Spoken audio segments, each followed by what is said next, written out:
अमरावती शहर पुलिस आयुक्तालय अंतर्गत जारी वर्ष के दौरान विविध पुलिस थाना क्षेत्रों में अलग अलग कार्रवाइयों के तहत जब्त किए गए 2492 किलो गांजा तथा 215 ग्राम एमडी ड्रग्स को तांत्रिक तरीके से जलाकर नष्ट कर दिया गया। नष्ट किए गए मादक द्रव्य की इस खेप का बाजार मूल्य करीबन 5 करोड़ रुपए के आसपास रहने की जानकारी है। इसके साथ ही इस समय शहर पुलिस आयुक्तालय के केंद्रीय गोदाम में अलग अलग पुलिस थाना क्षेत्र अंतर्गत हुई कार्रवाइयों के दौरान जब्त किए गए मादक पदार्थों की खेप रखी हुई है, जिनसे संबंधित मामलों का निपटारा होने के साथ ही वरिष्ठों के निर्देशानुसार इन मादक पदार्थों को भी नष्ट करने की प्रक्रिया शुरू की जाएगी। पता चला है कि इस समय अलग अलग पुलिस थानों में दर्ज 68 विभिन्न मामलों में जब्त किए गए 648 किलो मादक पदार्थों की खेप को शहर पुलिस के केंद्रीय गोदाम में रखा गया है, जिन्हें नष्ट करने के लिए आवश्यक अनुमति की प्रतीक्षा की जा रही है।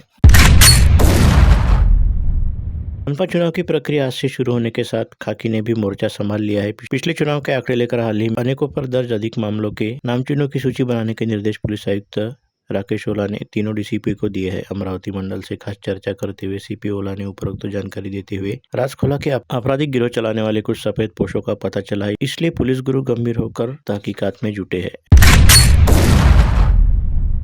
तिवसा रोड पर शहर से लगभग 4 किलोमीटर दूर चांदुरवाड़ी ग्राम पंचायत नाग मंदिर के पास स्थित मीरा इंडस्ट्री में आज सवेरे भयंकर आग लग गई। मीरा इंडस्ट्री में अचानक भयंकर आग लग जाने से करोड़ों के नुकसान का अंदेशा है। चांदू रेलवे और तिवसा तथा धामनगांव से भी दमकलों ने घंटों आग बुझाने का प्रयत्न किया। प्राथमिक जानकारी में शॉर्ट सर्किट से आग लगने का अंदेशा व्यक्त किया गया है और बताया गया है कि 10 से 12 करोड़ का माल आग की चपेट में आ गया है।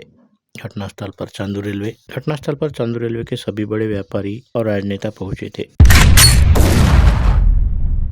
नगर परिषद चुनाव के नतीजे घोषित होते ही दो गुटों के बीच आमने सामने हुई मारपीट में एक व्यक्ति की जान चली गई। इस प्रकरण में पुलिस ने 12 लोगों के खिलाफ मामला दर्ज किया है। यह सनसनीखेज घटना अंजनगांव सुरजी में घटित हुई। मृतक का नाम मोहम्मद जाकिर शेख नजीर उम्र 60 है। वह अंजनगांव के कुरैशी नगर का रहने वाला है। जानकारी के मुताबिक नगर परिषद चुनाव में प्रभाग क्रमांक 10 दो प्रतिद्वंदी गुटों के बीच रविवार 21 दिसंबर को मतगणना वाले दिन विवाद हो गया। पश्चात इस विवाद का रूपांतर मारपीट में बदल गया।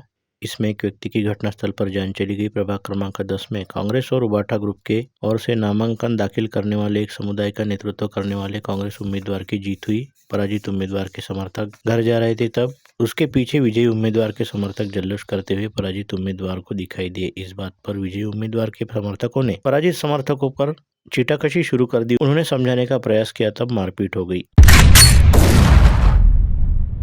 फाइनेंस कंपनी के 2 लाख रुपए भरकर बड़ी मशक्कत से जुटाया गया ट्रैक्टर चोरी हो जाने की चौंकाने वाली घटना अचलपुर शहर में सामने आई। परिचित व्यक्ति ने घर के सामने खड़े करीब 6,10,000 रुपए के ट्रैक्टर को चुराकर सीधे लातूर ले जाकर किसी अन्य व्यक्ति को बेच दिया। यह मामला 21 दिसंबर को उजागर हुआ। अचलपुर पुलिस ने आरोपी के खिलाफ अपराध दर्ज कर जाँच करनी शुरू कर दी है। नामजद आरोपी का नाम प्रशांत राव साहेब काली उम्र 38 है। शिकायतकर्ता का नाम मोहम्मद असलम शेख रसूल उम्र 61 है।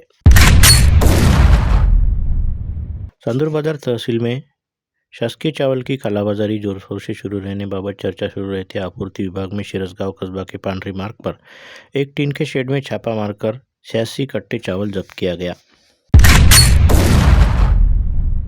शहर के राजापेट पुलिस थाना क्षेत्र में एक ही रात में 3 और कोतवाली थाना क्षेत्र में एक ऐसे 4 कारों के शीशे तोड़कर चोरी की अलग अलग घटनाएं सामने आई हैं। इन घटनाओं से वाहन मालिकों में भय का माहौल है। जहां चोरों ने कांच के शीशे तोड़कर कार में से 1000 रुपए और महत्वपूर्ण दस्तावेज चोरी करने का मामला सामने आया। वही चारों मामलों में पुलिस ने अज्ञात चोरों के खिलाफ अपराध दर्ज कर सीसीटीवी फुटेज खंगाले और आरोपियों की तलाश शुरू कर दी। एक ही इलाके में एक ही रात में हुई इन घटनाओं से यह आशंका जताई जा रही है कि इसके पीछे कोई संबंधित गिरोह सक्रिय हो सकता है। पुलिस ने नागरिकों से अपील की है कि वे वाहनों में कीमती सामान न छोड़े और संदिग्ध गतिविधि दिखते ही तुरंत पुलिस को सूचना दे। मिलिट्री इंजीनियरिंग सर्विसेज में सरकारी नौकरी लगाने का झांसा देते हुए अमरावती आर्थिक अपराध शाखा पुलिस ने 3 दिन पूर्व एक सेवानिवृत्त सैनिक को गिरफ्तार किया था। इस मामले में पुलिस ने रविवार 21 दिसंबर की रात शोभानगर से नकली सरकारी दस्तावेज तैयार करने के मामले में प्रफुल्ल समाधान इंगले उम्र 30 को गिरफ्तार कर लिया। इस आरोपी को न्यायालय में पेश कर 24 दिसंबर तक पुलिस हिरासत में लिया गया है। मंथन पालन कर घटना के बाद 20 से 25 युवकों के गिरोह ने शुक्रवार की रात शंकर नगर रोड स्थित केडिया नगर टापर हॉस्टल आदिवासी नगर और शंकर नगर में उत्पात मचाया था। इस प्रकरण में पुलिस ने 6 नाबालिगों के अलावा 15 आरोपियों को गिरफ्तार किया है। इन आरोपियों को न्यायालय में फिर से पेश कर बुधवार 24 दिसंबर तक पुलिस रिमांड पर लिया गया है। मंथन पालनकर की मृत्यु के बाद रात के समय तोड़फोड़, पथराव और लूटपाट की साजिश चिसफेल निवासी प्रेमश्याम चिलके उम्र 19 द्वारा रची जाने की जानकारी सामने आई है। रविवार 21 दिसंबर को सड़कों पर हंगामा मचाने वाले आरोपियों का जुलूस निकालने के बाद सोमवार 22 दिसंबर को क्राइम ब्रांच पुलिस ने मंथन पालनकर मामले में गिरफ्तार 8 आरोपियों को सड़क पर उतारते हुए अलग अलग जगह ले जाकर उनका जुलूस निकाला। इस समय पुलिस ने क्राइम सीन रिक्रिएट भी किया, जहां आरोपियों ने मंथन की हत्या की साजिश रचने से लेकर घटनास्थल पर हथियार लेकर पहुंचने तक सारे मामले की जाँच की। बडनेरा रोड के सातुर्ना के पास रोड टच जमीन को लेकर चल रहे कथित विवाद में नया मोड़ आया है, जब राहुल हरीश आडवाणी उम्र 32 ने प्रसिद्ध ऑटोमोबाइल कारोबारी विष्णु प्रसाद व्यास और एक अन्य पर उनकी 5.5 लाख रुपए की निर्माण सामग्री गायब कर देने का आरोप किया। आडवाणी ने राजापेट थाने में शिकायत दी है। उस आधार पर पुलिस ने विष्णु व्यास, ध्रुव व्यास व अन्य के विरुद्ध विभिन्न धाराओं के तहत अपराध दर्ज किया। वैवाहिक जीवन में दंपति के बीच झगड़ा वैसे तो हर घर की कहानी है, जहां छोटी मोटी किसी बात को लेकर बड़े झगड़े फसाद भी मामले भी सामने आते रहते हैं।